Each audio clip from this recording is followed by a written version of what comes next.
सीमा की रेखा जब खून से लिखी जाती है तब तलवार नहीं सपूत जवाब देते हैं। जो पूछे क्यों चुप है भारत तो बता दो उसे, जब गरजते हैं हम तो दुश्मन के पसीने छूट जाते हैं। नमस्कार, मेरा नाम है आदर्श।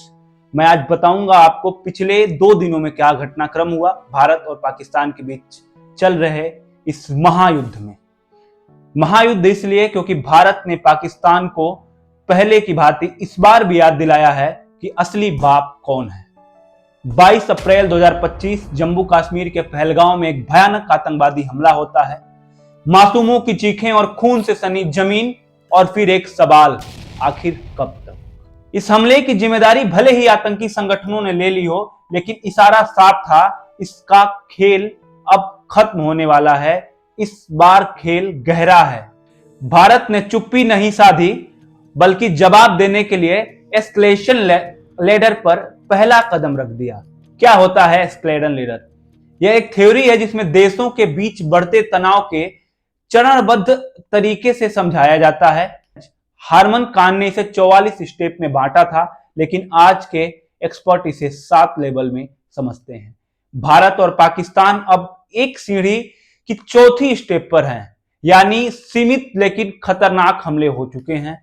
क्या भारत पाक के बीच जंग शुरू हो चुकी है? यह एक बड़ा प्रश्न है। रिटायर्ड जनरल का कोर्ट जंग कोई ऐलान करके नहीं होती, ये हालात तय करते हैं। फिलहाल ये सीमित जवाबी कार्रवाई का दौर है, लेकिन दोनों तरफ से बढ़ती आक्रामकताएं चिंता का एक विषय है, क्योंकि पाकिस्तान अपनी नापाक हरकतों से बाज नहीं आएगा और पाकिस्तान को सबक सिखाने के लिए भारत भी इस बार खामोश रहने को बिल्कुल भी तैयार नहीं है। पूर्ण युद्ध यानी थल, वायु और नौसेना तीनों अंगों की खुली भागीदारी। 1999 की कारगिल लड़ाई एक लिमिटेड वार थी, लेकिन आज की स्थिति उससे कई गुना ज्यादा जटिल है, क्योंकि दोनों देशों के पास न्यूक्लियर ताकत है। पाकिस्तान को यह नहीं भूलना चाहिए कि वो एक ऐसे देश से उलझ रहा है जिसकी थल सेना दुनिया की सबसे बड़ी, वायुसेना सबसे तेज और नेवी गहराई में उतरकर दुश्मन को खोज निकालने की ताकत रखती है। हम शांति चाहते हैं, लेकिन हम डरते नहीं हैं। जब वक्त आता है तो हम सीमा पे भी लड़ते हैं। पाकिस्तान की कायराना हरकतें और उसकी परमाणु धमकियां दिखाती हैं कि उसके पास साहस नहीं, केवल शब्द हैं।